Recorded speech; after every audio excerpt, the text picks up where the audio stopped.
Seven on Sundays podcast is intended for mature audiences. Episodes discuss sensitive and fraught topics that many teens and 20-somethings face, but may be triggering. The content may not be suitable for all audience members. Please take caution when listening.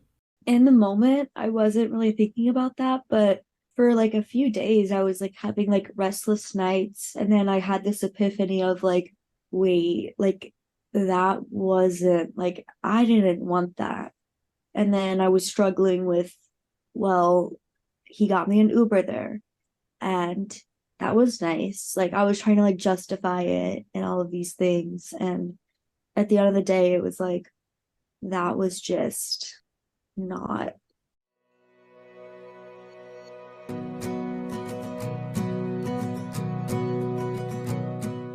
Hello and welcome to Seven on Sundays, the podcast about how young adults are navigating sex, relationships, and life today.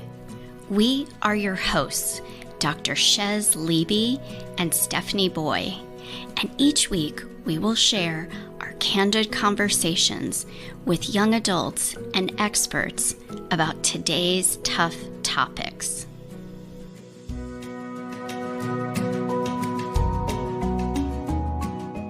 Hello, Seven on Sunday listeners. Today we are going to be talking to a girl. Her name is Joy. That's her anonymous name.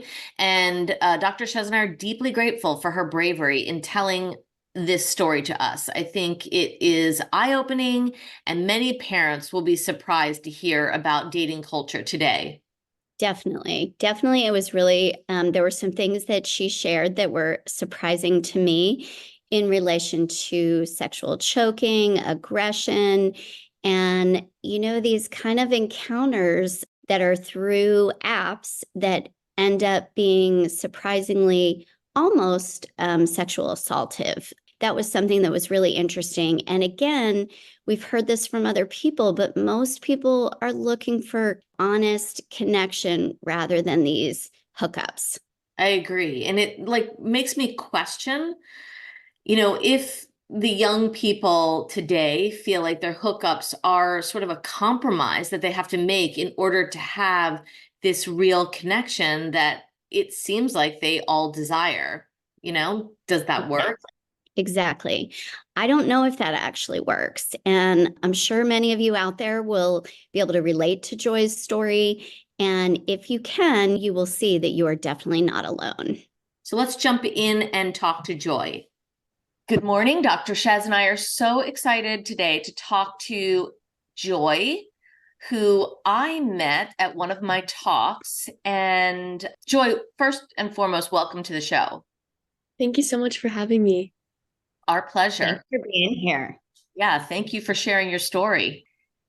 Joy, I just wanted to start with, maybe you could give us a little background. I did just tell the audience that you and I met at one of my talks, but you had come up to me afterward because I think you felt there were some truths in there or things that you could relate to. So maybe you can just tell us what it was about that conversation that made you feel like you wanted to come up and talk to me afterward and share your story.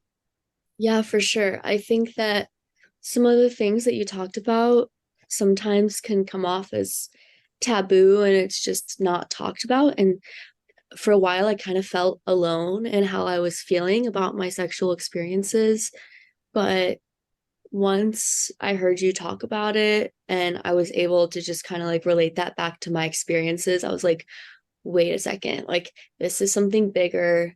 And I knew that I had a story and I knew that you could kind of help me like work through that in a way of just, getting it out there and realizing that I'm not alone in my experiences. And I definitely want to help people make sure that they know that they're not alone in their experiences. I'm so grateful. Yeah, thank you so much for being willing to share the story. Do you want to tell us a little bit about your story, about what are some of the experiences that you had that you feel like are very relatable that maybe you didn't realize before were happening across your generation or your culture? Yeah, for sure. So I think that there's this almost like an undertone of violence in a sense or aggression and how men are having sex right now. And I kind of just thought that that was just how sex worked. And I thought that that was, the norm, and that every time you had sex, it was supposed to be like scary and overwhelming. And you're just like counting the seconds or the minutes until it's over. Wow. And then I think that, hearing your talk, it was kind of eye-opening that like this isn't normal and that there is another way to experience like this, connective form of intimacy, because like that's what sex kind of should be, in my opinion, is like an intimate moment, as compared to like scary. I feel it's important to jump in for a second and just say, I don't think sex should ever be scary. It should never be something that makes either party feel scared for their safety, anything. That doesn't mean that everything is, vanilla or anything like that, but things have to be agreed upon with the participants, and it should never be scary. I mean, that's first and foremost. And I also want to say, I'm sorry that that's your experience, because that should not be your experience. And sadly, too often it is people's experience today. Thank you. And what's hard to hear, but so important that you're sharing, is that you thought that that's the way it should be until what, like last week, right? So how old are you again? 19. 19. So I think that something's missing in the education, obviously, and in the kind of understanding of what that's about. And I'm grateful that we can dive into what that exactly is, how it is scary, but also your, kind of introduction to say, like, I want people to know that they're not alone in this. That's so admirable, because I think a lot of people feel alone, obviously. And obviously people are not talking about it if this has gone on for a while, since you've been sexually active, or since you've kind of had an understanding of what sex is.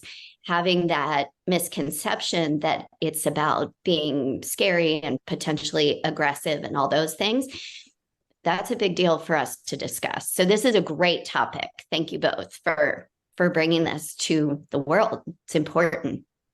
Joy, do you want to maybe take us back to maybe your first sexual experiences and sort of walk us through the things that kind of stand out in your mind about, was what you experienced common amongst your friends?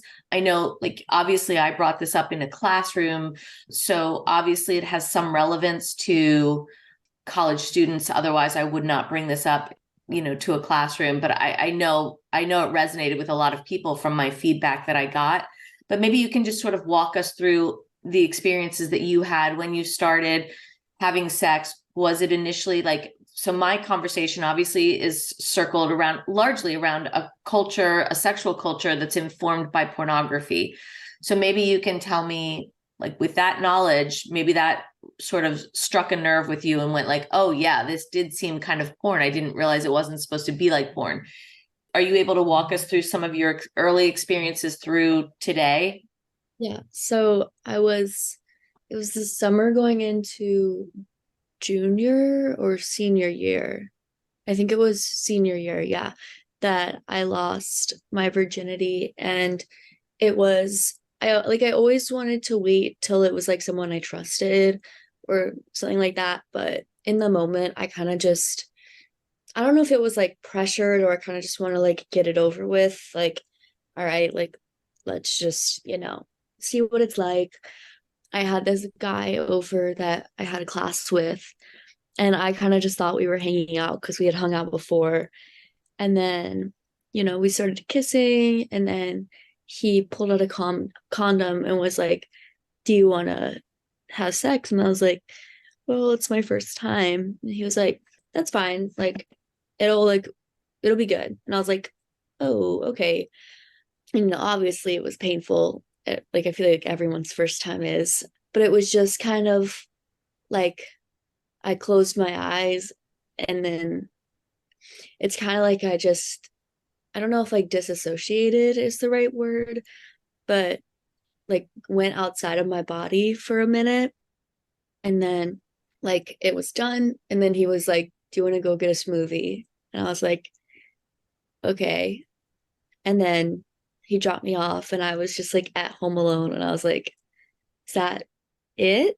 Like, I was like, "I don't feel good. I don't feel anything." And I was like, "This can't be it. Like, it's just probably because it's him and like he's not the most charming guy or like anything like that."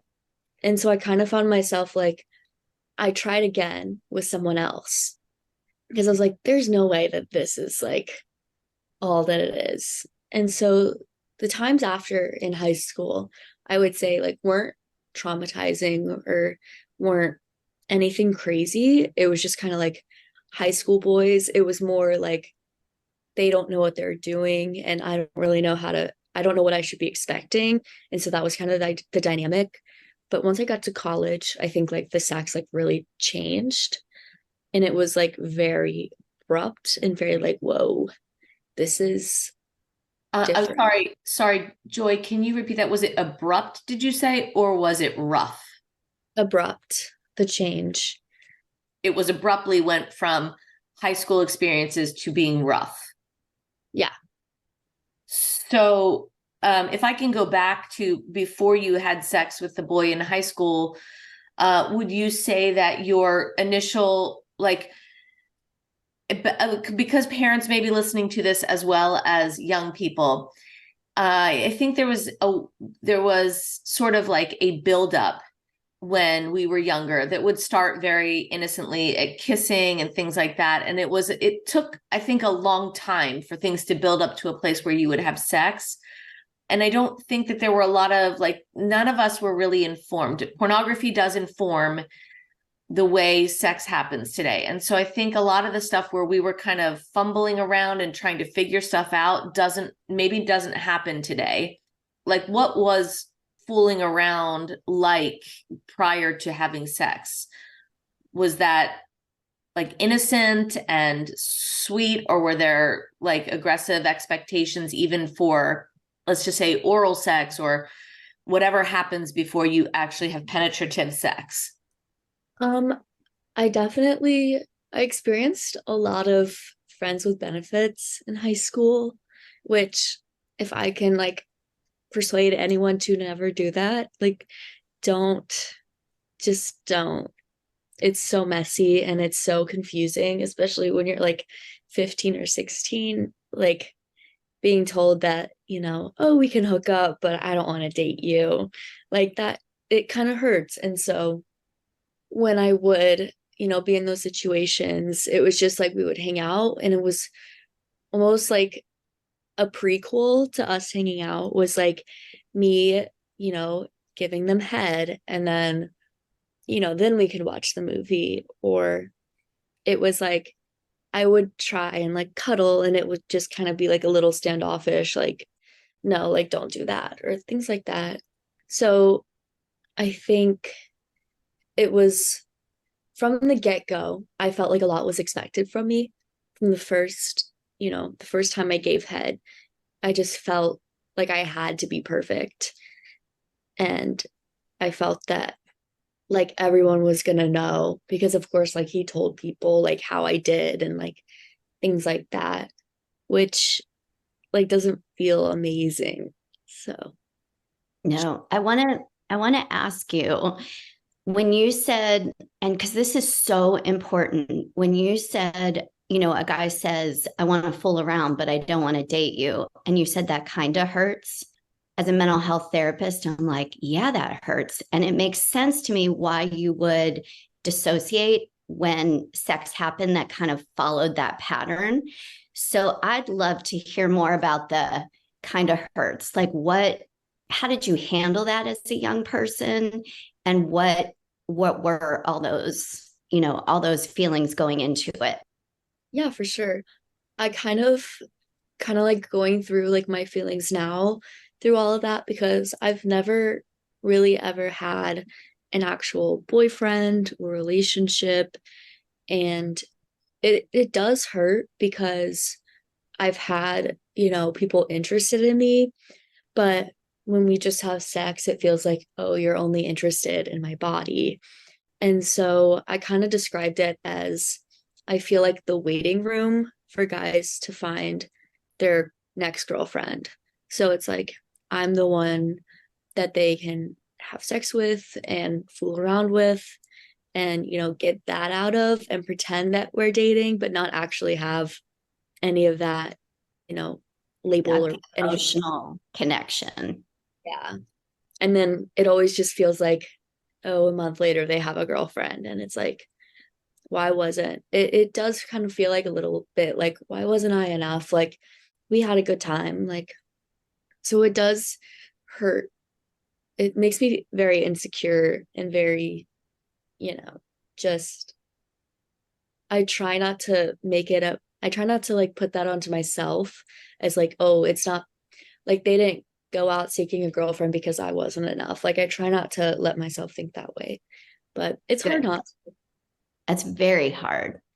The analogy of a waiting room, that's so powerful, Joy, like so powerful. And you are so much more than a waiting room. But that's powerful. And I can imagine it would feel that way because especially if your thinking is if I perform and do this the right way, which, Steph can talk about performative kind of mindset. If I do this, then I'll get what I need, which is the emotional connection. And then when that doesn't happen, it feels like, whoa, what did I do? Or why am I not enough?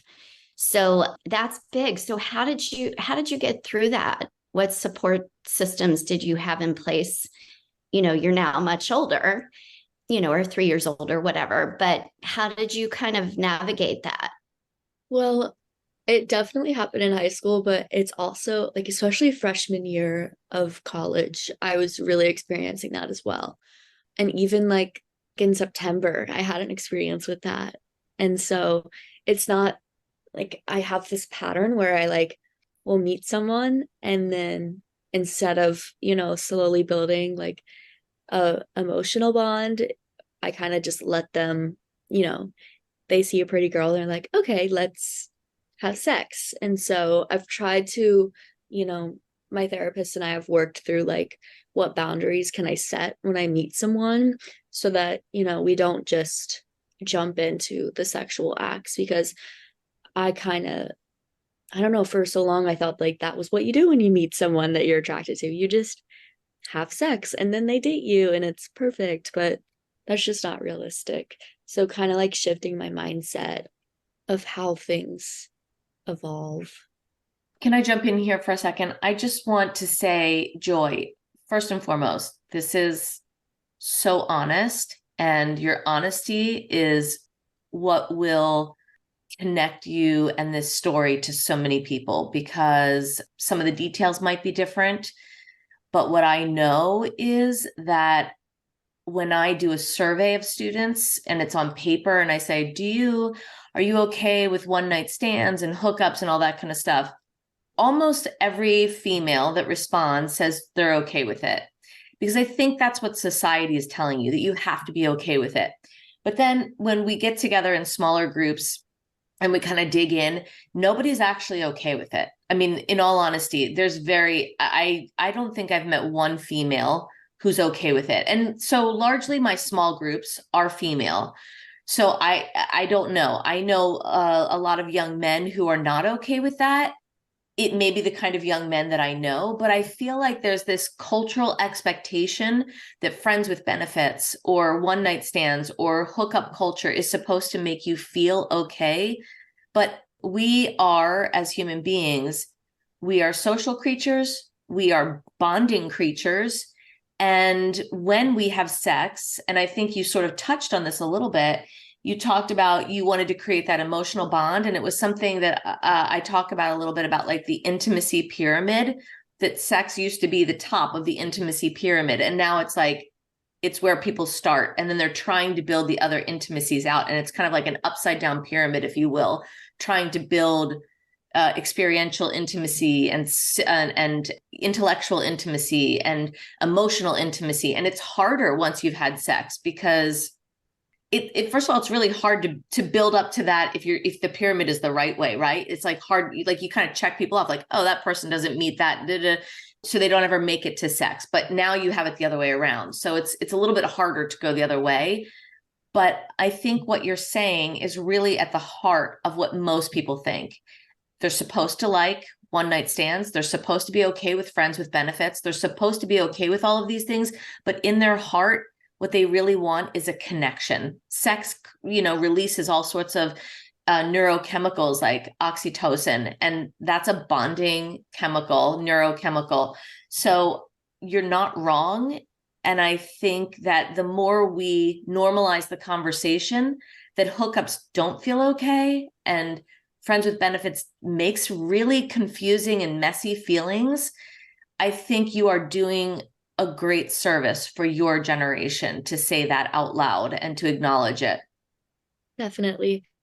I think that it was almost like when I was younger, I feel like I was kind of raised in that time where it was like, it's empowering for women to, just go have sex, like take that back, because it used to be like abstinence only. And then, that was the sex education I received, was abstinence only.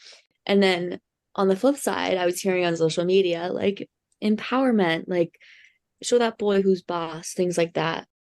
And I think that kind of warped my view of what sex should look like. And also it's like I would see on TV, like these high schoolers having this like crazy sex, and like they were so happy when they did it. And so I personally like never really got into porn. It just like really made me uncomfortable because I knew I had like researched the industry, and so I kind of understood like how it wasn't always like consensual and how like sex workers weren't always compensated. And so I think that, I just saw this idealized like for TV sex in like Gossip Girl or like shows like that. I think it's really confusing, right? Like, especially and this is a really important point, if your parents aren't having conversations with you, and I think maybe your parents did have some conversations with you, but if your parents aren't having conversations with you, you're getting your messages from your culture, from Gossip Girl. Gossip Girl has so many bad messages in there, but I mean, you're right. And that is actually a big problem. First of all, so kids who are listening to this can have a realistic approach to what they're looking at. And this is part of media literacy, right? You usually have about 22 to 26-year-olds playing high school students in those shows. Sex Education, Gossip Girl, great examples.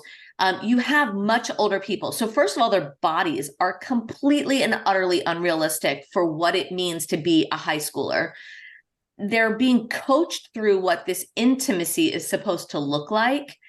And it's completely and utterly different than high school, which is awkward and fumbling and all of these kind of things, And if somebody's been informed by porn, you think it's supposed to look like this porn show, Not to go into so much detail, but I did have someone tell me the other day that somebody was trying to have sex with them on an angle because that's what they saw in porn. And they were like, yeah, the angle is so that they have a good camera view of what's happening. My body doesn't go like this. My body goes like this, So these unrealistic ideas that are just actually painful are what is being perpetuated. So I think that you saying Gossip Girl, things like that, like it's really important that we have an awareness, and that's a great thing for school, is to have a media literacy so we know what we're watching and how unrealistic it is, whether it's mainstream or pornography, quite frankly. And when you bring up confusing, like I cannot imagine how confusing that is. So for me as a therapist, the fact that you would dissociate to get it over with, to kind of get to the goal, which is real connection, which still didn't happen if the person is like, let's go have a smoothie, and then see ya. But the confusion, I feel like that's definitely contributing to all the mental health issues that we see right now, because there's no place to kind of figure that out and explore necessarily, and explore these things like you're talking about, Steph. Like, where do people talk about these things? They probably don't. So it just continues. So it's a big gift that you're giving by sharing here what your experience is. So yes, definitely. Thank you so much for your honesty with that. Well, and I think just before Joy, we jump back into your story, I just want to say that is my point of why parents need to be talking to their kids. You need to see things, and without judgment, talk to your kids. What does that make you feel like? Or use your own experience. This doesn't make people happy. Like, ultimately, thank you, Joy, for giving voice to, well, let me ask you this. Do you think that your sentiment about these friends with benefits or hookups and all that kind of stuff, does that, the guys who are not invested emotionally in these experiences, do you feel as though most girls feel this sense of being let down or disappointment or sadness that they didn't get the emotional connection, they just got the physical connection? Oh, definitely. There's like even a term now, instead of friends with benefits, it's called like a situationship. And it's like, it feels like this generation of guys, especially like right now in college, like they just have this idea that like they don't want to date. They just want to, have sex and get drunk and do their frat boy thing. And it's sometimes like, it's really sad and it's really confusing. And I don't know, it's like when I ask, can you maybe like take me on a date? It's like, no, like I'm not interested in dating. Like I don't do that. Like I'm just. Girl, you are so much better than asking someone for a date. You are gorgeous. You are smart. You're an amazing catch for anyone. You should never have to ask anyone to take you on a date. If someone doesn't see that, they're an idiot. They're an idiot. But I think it starts. Waiting room. No more waiting room. Or not a waiting room. And let me just tell you something. It starts with you having the power to say what you're saying right now, with you empowering other girls to say, you know what, this isn't what it's supposed to feel like. This isn't what I want. And hold on, I'm just going to jump in one more thing. My whole issue with, and obviously this really got into my crawl because I've brought it up several times, but the whole song WAP, I think, is what is really wrong here. What I heard in WAP was, sorry, that was Cardi B, right? Yeah. Okay. So what I heard in WAP, I heard Cardi B saying all kinds of things that she was like excited to do with a guy that were a complete porn script. It was an absolute porn script. And when I had an issue with it, because I was like, oh, there's a lot of girls who don't want to be choked like that. Like her specific lyrics about being choked and, parking shit in her garage or whatever, like whatever her terminology was. But all of it, and I don't remember now, was like literally all from a porn script. And people were like, she's just sexually empowered. And this is what I say. She won and I am not a big like patriarchy, down with the patriarchy, but she won the patriarchal game of one-upping guys in sex, right? But if we're to be true to our femininity, to our womanhood, to feminists around the world, we need to create a sexual paradigm that looks like something that is fulfilling to women. You don't win by playing a man's game of what sex is supposed to look like. You win by redefining what sex looks like for girls that is fulfilling and meets all of your needs, emotional, physical, all of the needs. And you win when you get that, not when you perform what a man thinks you should be and you are okay with it, because all you're doing is denying the truth of your femininity. That's what that song represented to me. And that's what friends with benefits and these hookups where girls go, oh yeah, I'm fine with it. And then they go home and they go, I'm not fine with it. I So have to sorry. say too, I have to say, no, yay. Thank you, Steph, because that is so powerful and important. And I want to say too that the males that I see are in the same boat. I don't think it's just females. I know. Across the board, our, population of young people are depressed and anxious. And so they too are craving real connection. But the media forms coming in kind of, tailor them to think this is the way I'm going to get that. And then they don't either. I think it goes both ways. So, yeah, I think it's important to look across the board. But they've been getting that message for longer. The males have been getting the message that they need to be sexually promiscuous, and that makes them the man. You know what I mean? Like they've been getting that message. And when they're not that, then they are very derogatory gay people terms, And so who's going to be like that? Like I've had young men from my classes come up and say, I didn't want to hook up with a girl. And then all my friends were like, what is wrong with you? You're a blank, derogatory gay term. And it's like, okay, so we've been telling men that story for longer than we've been saying it to women. Women have just been like, oh, I want guys, I'll play their game to get them to fulfill myself.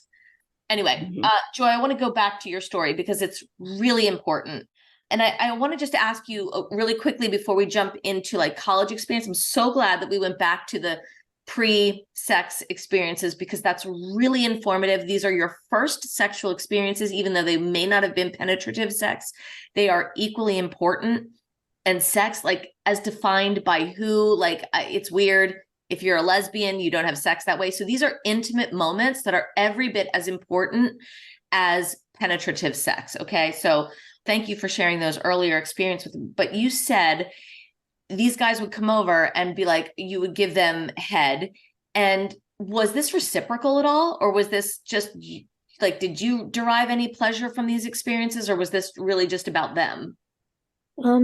It would sometimes they would, do things to me, but it honestly at first made me uncomfortable because I was just really insecure.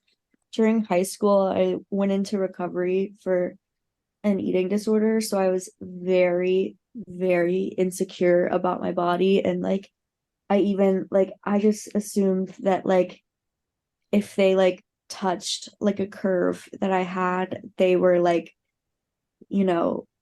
not going to be able to like perform sexually because they were like, ew, or something like that.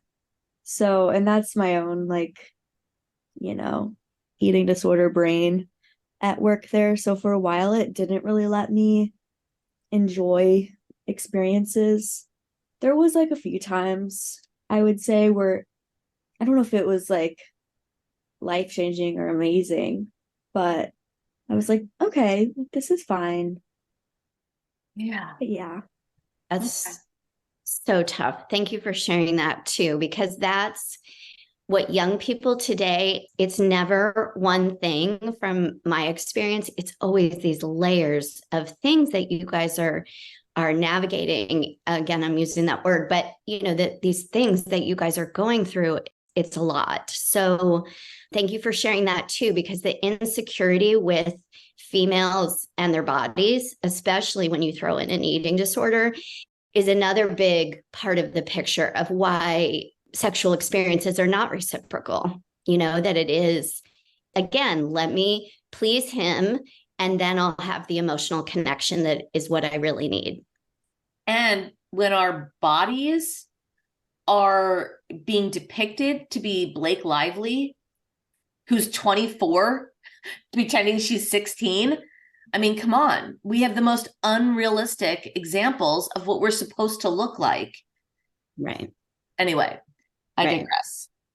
I'd like to ask a question. When you said at the very beginning that there's an undertone of violence and aggression in your sexual experiences these days, can you tell us more about what that is like? Yeah.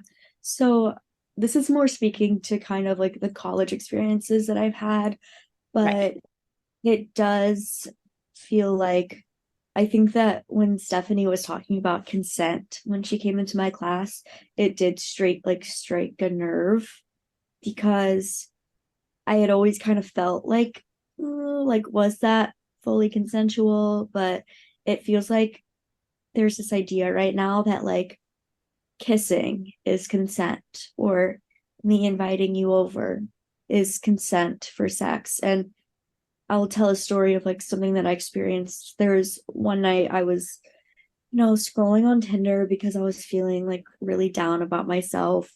And this guy was, telling me how beautiful he was. He was in town visiting. So we had a hotel room and he was like, come over, like we could get room service, things like that. And I was having a really bad week. So I was like, you know what? Like, I'll do it, like putting myself in really dangerous situations. And so he sent me an Uber there. And the second I got there, I was so uncomfortable and I wanted to leave. And there was no like room service and there was no movie that he promised we would watch. It was just like, I sat on the bed. He kissed me for like 20 seconds. And then he put a condom on and like started, having sex. And I stopped for a second. I was like, wait, like, do I get anything? I was like, I'm not like ready to, like, there was no like foreplay or anything. And so then he like, all he did was like kind of like jab his fingers like at me. And then I was like, okay. And then he just like went back to having sex and finished and then got me an Uber home. And I was like, that really like kept me up for a few nights because I was like, it was just so like the only words I have to describe is like the words come up as like jab or like intense or like it just feels like it sometimes feels like I'm like a sex doll or I'm like not a person when I get there. And I like really struggled. I was like, is me Ubering there, like, is that the consent? Because like he knows that there's that expectation. So she's ready to go. Go, Steph, go. No, first I want to say something about that story makes me really sad for you because I can tell for you that that was not what you wanted and absolutely not what you deserve. So I want to start with that.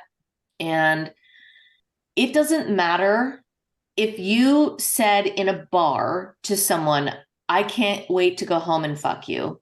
Pardon my language. If someone were to say that, that does not mean that anything is expected of you 20 minutes later when you arrive at their house. You can decide at any moment, at any point, whether penetration has begun or it hasn't begun, you can stop at any time. You owe nothing to anybody. Things can change in a minute, okay? You got there under the false pretense that this person, let's set aside the fact that this was dangerous, which I think you acknowledge yourself. This is very, very dangerous. But everything that he pretended was going to happen, the room service, the movie, maybe sort of alluded that there was some sort of connection between the two of you, like watching a movie. I don't know whether he promised a porn, but I'm assuming it was like, we can watch a movie because of, you said that you don't even like porn. So that wouldn't have been a drawing factor for you. But this is your brain thinking it's a connection. And then you get there and you're like, whoa, these dynamics are completely different. This is somebody who just wants to have sex with me. This is a bait and switch. First of all, this is assault. This is assault. Yeah. This is sexual assault or rape, really. If you did not consent to what was happening, this is definitely sexual assault. But it is certainly, we talked about in class the difference between the very bare minimum of, affirmative consent. That is the bare minimum. That it should never be, and it just put your little tiny pinky toe over the legal definition of what is consent is like, that should never be the kind of sex that you aspire to. Aspirational sex is enthusiastic, and in my opinion, the best is ethical, where it is, you are completely, you have shared what your expectations are. You know what I mean? Like, this person was certainly not acting ethically because it sounds as though he made it sound like you you might have fooled around or whatever, you might have been down with that, but it was more about like the connection and watching the movie and having something to eat. And you got there and he's pulling out a condom. That's not at all what he presented to you on the phone or on text. And I just want to say this, if I hear the words jab coupled with your emotional experience afterwards, that's definitely sexual assault. That was non-consensual.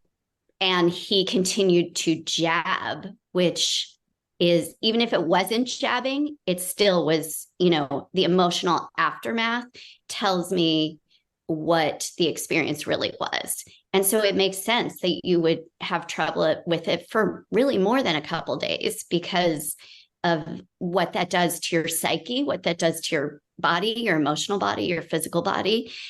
Jab is the opposite of joy. That's for sure. That is not joy.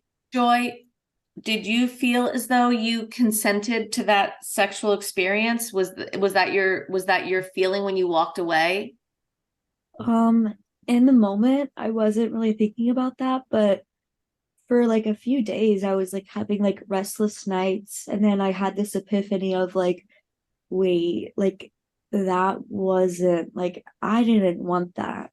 And then I was struggling with, well, he got me an Uber there, and that was nice. Like I was trying to like justify it and all of these things, and at the end of the day, it was like that was just not.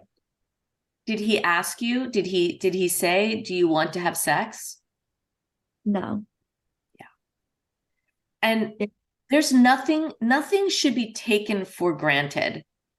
Nothing should be taken for granted. This person didn't even know you. This person did not know you. It's an interesting commentary that this is what women of all ages do. We've rationalized. We're like, oh, but he got me dinner or he got me an Uber there. Like, yeah, $10, $20 Uber. Wow. Like that, we do that. And that's so interesting to think of. Why do we let that be okay? That the rationalization of, but he did get me an Uber, that was enough. No, that wasn't at all. Joy, I know that your experience is not yours alone. I mean, I've had girls tell me about how, someone bought them drinks and so they felt obligated to have sex with them. And I said, you know what? If your parents understood that you were so desperate for money to buy drinks at school, I'm pretty sure they'd give you an extra $100 a month, $50 a month, so you could buy your own drinks and not feel as though you owed anyone anything, because no one owes anyone. I mean, I'm not saying in my generation it was any different. I don't think that that's the case. I do think that this has always been going on. Oh, well, he was nice. Oh, like Dr. Shez said, like just second guessing ourselves, like, but I said, or but did I allude to that? No, that's why we have changed the definition of consent. It's no longer no means no. It's yes means yes. And why do we say yes means yes? Because you could be passed out. You could be feeling intimidated. You could be any number of things and not say no. But to get a yes is something entirely different, right? And I want to go beyond that, something we talked about in class, and I think you can tell me how you felt about this, but a yes doesn't just come from somebody's mouth. If you notice that your partner is pulling away or is nervous all of a sudden or anxious, or their body stiffens up, or they start to turn away from or divert attention and doing something, or they get up, these are all body language cues. And that's why affirmative consent is the low bar, because there could be somebody who feels intimidated into saying yes, right? But their body is going to show what maybe their mouth, like maybe they felt as though they had to say it because they were in a situation. But if you're somebody who wants to respect and honor and dignify the person that you are having sex with, you are going to take notice of their words, of their anxiety level, of their body stiffening. All of these things are outward, obvious clues to somebody who cares about the person they're having sex with, right? That's why we go for the next level, which is enthusiastic. Hell yes, I want to do this. Let's do it right now. That is another level. Affirmative consent is just literally putting your little pinky toe over the legal definition. It's not what anyone should aspire to. The hell yes, nothing feels jabbing when it's a hell yes. You know, jabbing is a hell no, I'm scared. So somebody jabs. I wonder if that person realizes that he could be charged with sexual assault. Like, I'm sure he doesn't. I'm sure this isn't the first time that he has done that. Gotten on Tinder, has a hotel room, you know, all that. He lied about what he was, bait and switch. Yes. Yeah. Okay. So let me ask you this, Joy, do you find with peers in college, so that experience, I totally understand, you know, the progression and the aggression with your experiences there. Do you find with peers in college that the level of aggression and kind of violence is something that you've noticed different from high school to college? Yes, definitely. I kind of, you know, with the choking thing, like that is for me, I've just come to like expect it every experience I have. Every 100%. Do you think they're choking? Yes. Yes. Wow. And I find myself like sometimes if I want the experience, if I want the actual sex to be over, like I'll have them like choke me more so that maybe they'll like, you know, it'll speed up the process and then they can finish and then I can be done. And, you know, that may just be like a me thing of like, you know, I don't think everyone wants the sexual experience to be over so that they can like get to the aftercare, but that is something that I noticed that I do. And then like even the positioning that you were talking about, like I've had guys like immediately put my legs up in the air. And like that's something that I find that you do like later in the actual sex because it's, you know, kind of jarring. Like the first few, you know, inserts, I mean, just, you know, is in my opinion like should be gentle because it's still like, you know, and so it's kind of like whoa. Yeah, you have to make sure your partner is enjoying themselves and it's not abrupt and aggressive. Yeah. It's And painful if you're not there. You're 100% right. Painful. And so yeah, I feel like I've been moved in every which way for them to like get off more. This is a big topic for me that I'm so glad you bring up, that you're willing to compromise and be okay with the way your sexual experiences are because you really just want to get it over with to get to the emotional connection or physical connection at the end, the cuddling and the aftercare, you called it. What a great word. And my question is, do guys offer you the aftercare? Do you find that? So you're willing to even be choked, you know, kind of definitely risk your life for the aftercare. Are men, I'll call them men, not boys, but are men or boys giving you the aftercare? No. No. So even though it's so risky and you're doing it to get to this point, you're still not getting what you need from these individuals. Yeah. Definitely. So that's the state of the world that's the state of young people dating right now.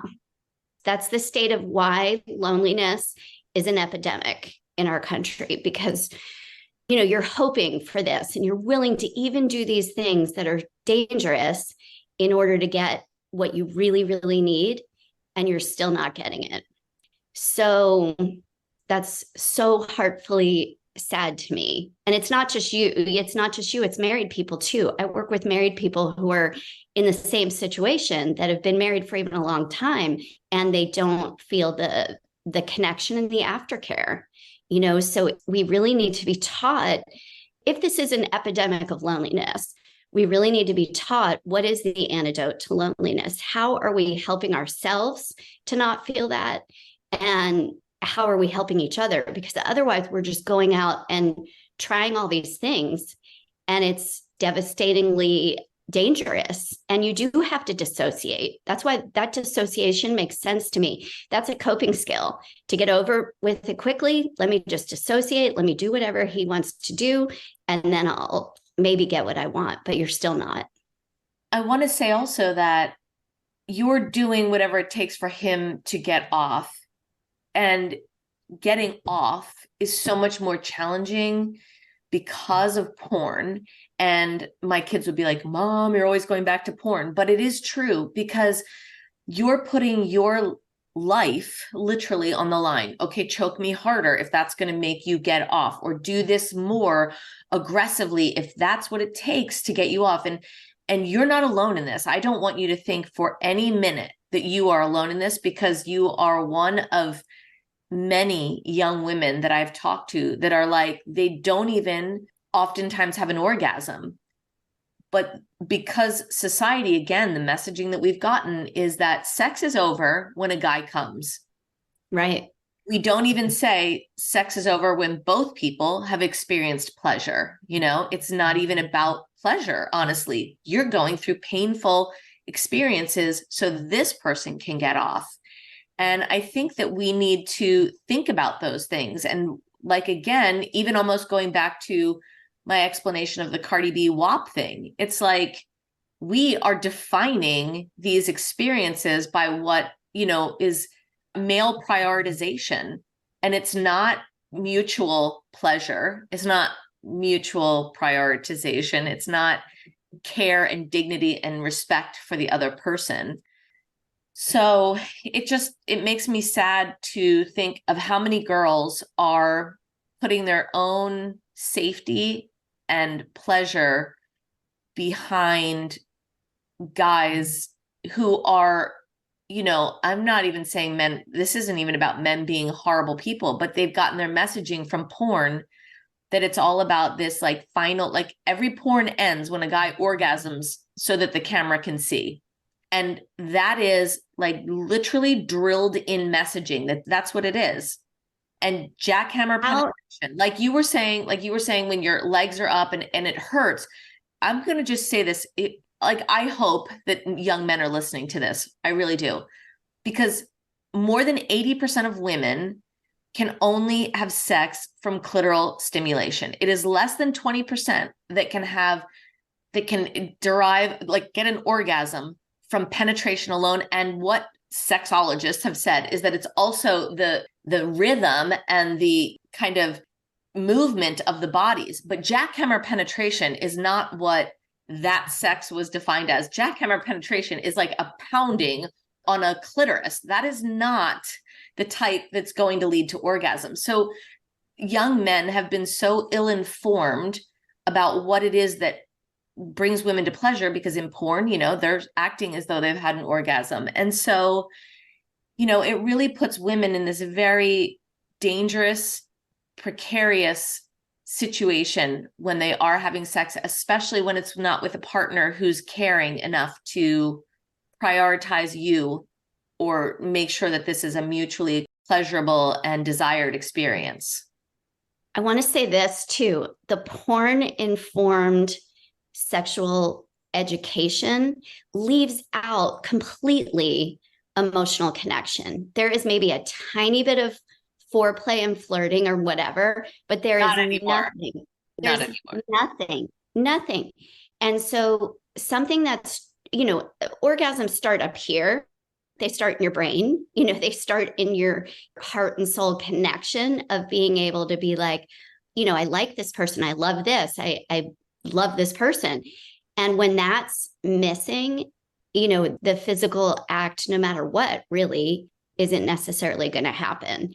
And so what they don't show, just what you said, Steph, in porn is afterwards, the goal is ejaculation for a male. And then afterwards, there's nothing.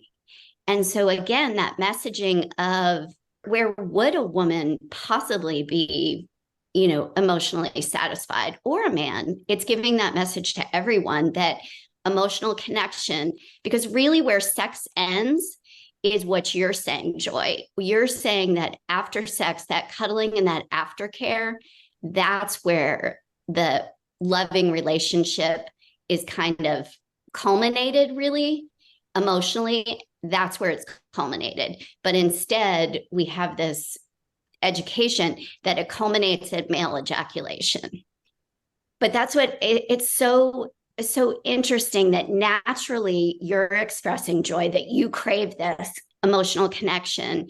And yet in everything you see in the media or in porn or out there, that's missing. But yet, are we surprised that it's a national epidemic that we're lonely? No, of course not. Yeah. Joy, when we originally spoke, you sort of talked about, yes, you had this experience, but you said with most guys that come to your apartment or whatever, their definition of sex is literally push you down on the bed and then it starts. Would you say that that's true? Yeah. Yeah. And I just want to be clear because I know it sounds like it's this one guy, but you've seen this. Have you heard of this from your friends too? Like, do you think that this is kind of common? Yeah, I do. I think I know it's more prevalent for me because a lot of my friends are in relationships. So like their experience is different, but I definitely think that it's just this consensus of what I've heard, at least from, the girls I know that do have hookups and one night stands and things like that. Well, again, I am so grateful that you're willing to have this conversation with us and share this story with us. Was there anything else that you wanted to share? I want to say to our audience that we have talked to Joy before, and Joy, I think you know yourself that unlike a lot of girls who don't realize that, maybe their needs aren't being met or that there's some sort of unhealthy way that they are engaging in these sort of relationships, I think your goal is you're working on it. You're trying to figure you out, which is an amazing gift to yourself. But you've figured out that this doesn't work for you. So when we say these stories, we're not saying them like Dr. Shez is not just walking away from big situations that you're telling us about, Joy, that we would normally dig in more, but you do have your own mental health, or you do have your own psychologist or therapist that you're working with. Yeah, I am.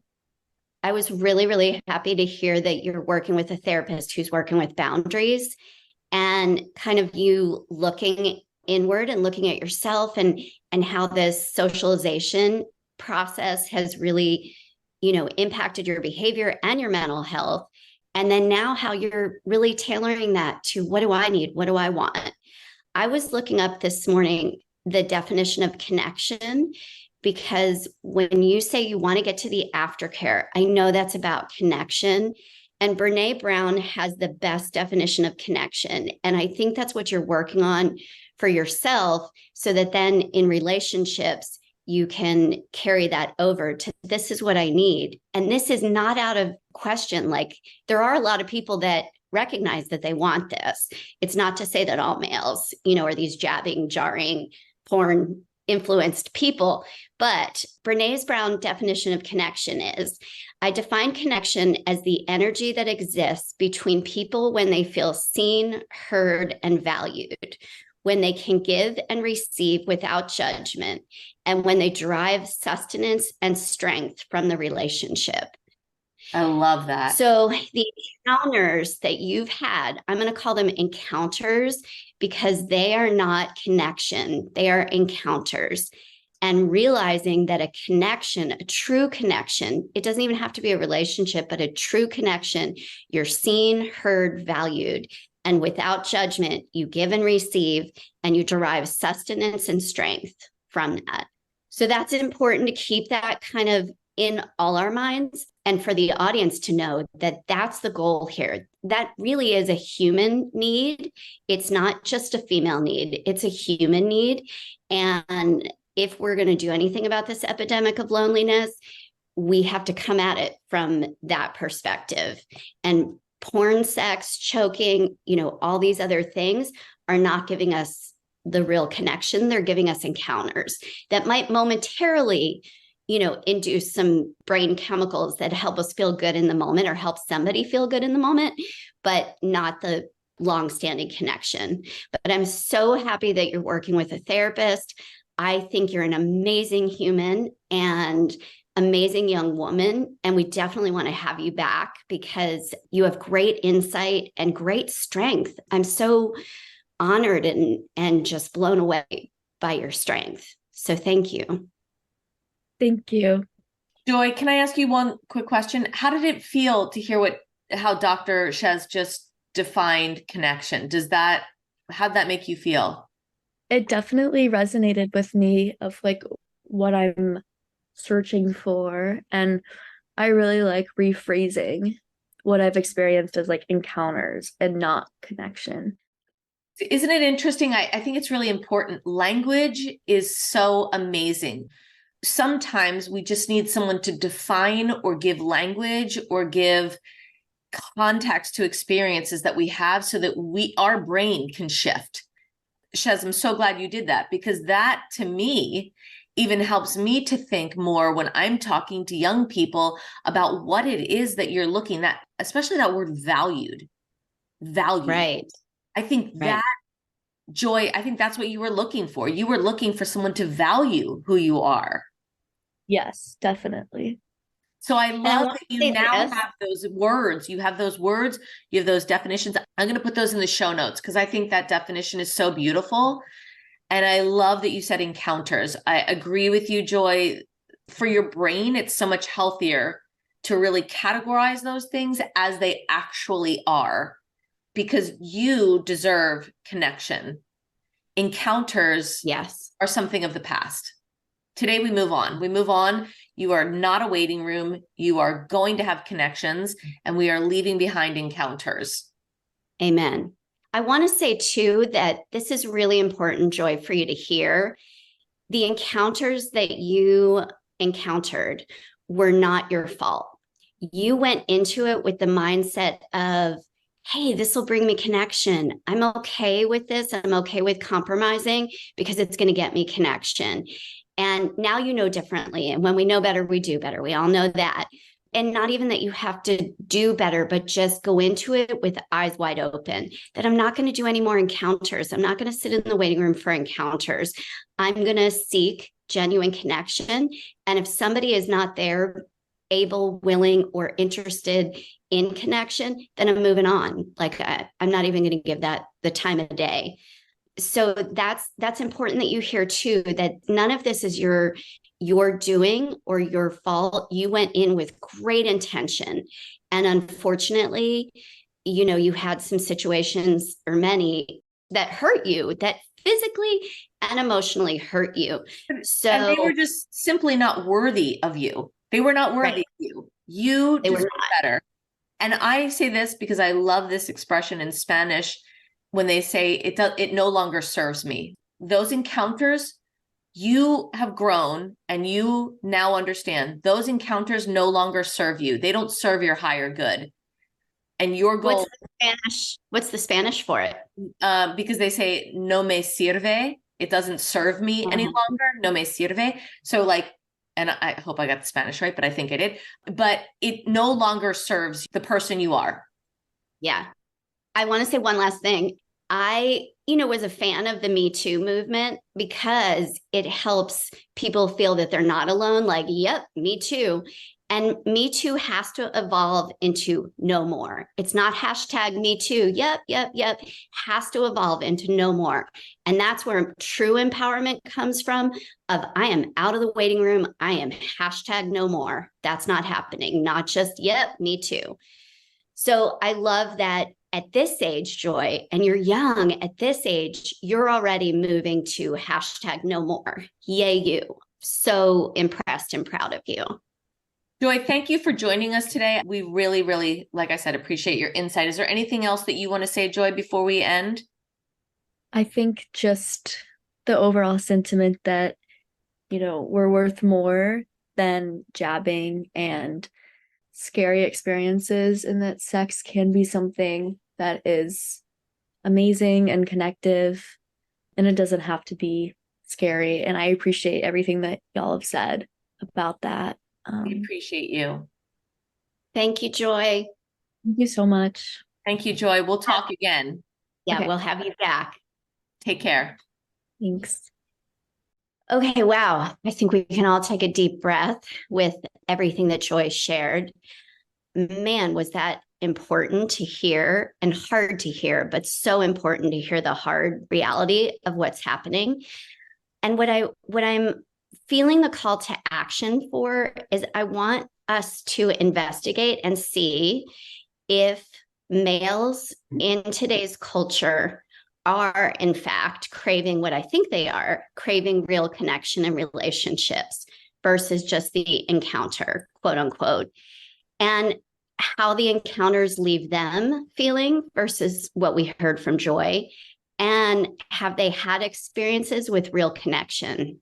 And I'm excited to have Joy back to ask her as she progresses in her healing if she is actually experiencing connection with herself, first of all, getting that seen, heard, and valued from within, but then how that's translating to friends and maybe relationships over time.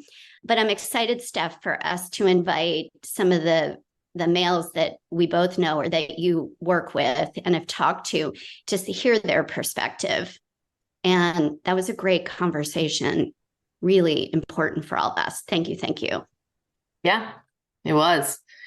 It was. I'm so grateful to Joy. If moms are listening and dads are listening, it's really important that we share with our kids that that is what any type of relationship, sexual, intimate, friendship, whatever, has to have all of those connective things. I say to my students, when we were young, no one sent a dick pic, which is so common, sadly, today. That's how you know someone's interested in what? An encounter.